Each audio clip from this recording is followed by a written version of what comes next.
If you're anything like me, you always end up with way more seeds than you could possibly grow in a single season.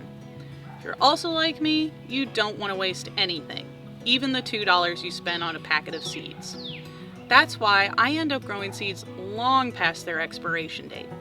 To me, an expiration date is just a suggestion. Old seeds can still turn into tasty vegetables and beautiful flowers. Plus, using expired seeds saves money you'd normally spend buying new ones. I'm Laura from Gardening Know-How, and today I'm going to show you how to germinate and grow old expired seeds. Let's dig in.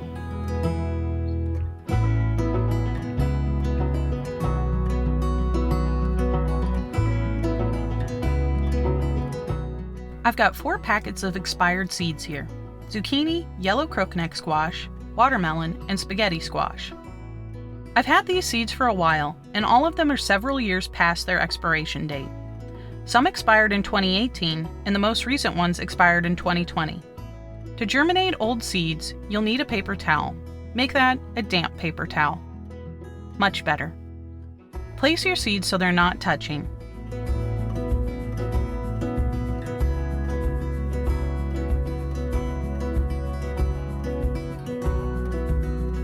Then fold over the paper towel like a little envelope so the seeds don't fall out.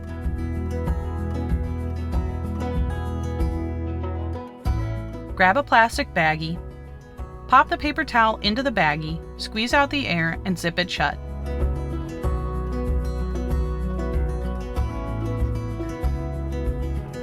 Make sure to label your seeds, especially the squash, which all look alike. Then repeat the process for all the seeds you want to test. Different types of seeds remain viable for different lengths of time.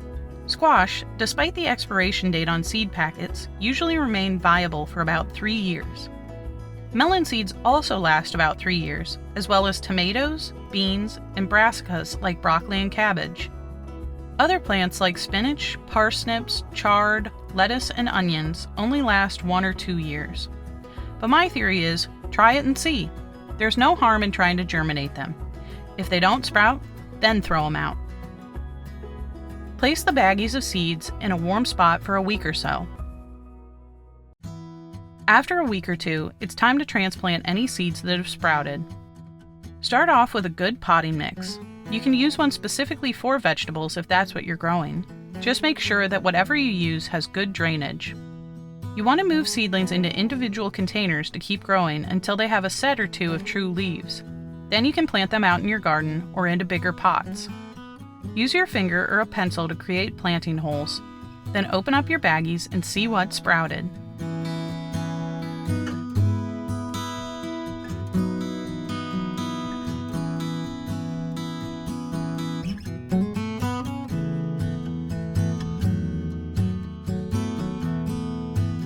The squash have done really well.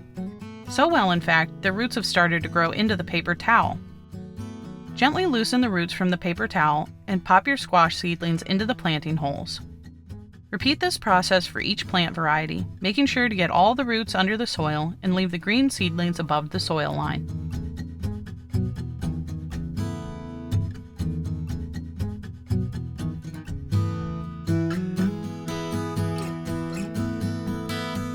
Now, all of your seeds might not be equally far along, but if there's any sign of sprouting, go ahead and plant them anyway.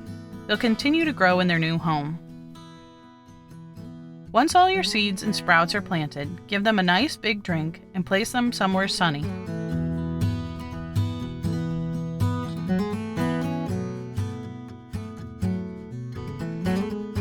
In about 2 weeks, your seedlings should have their first set of true leaves. That means they're ready to transplant into their permanent home.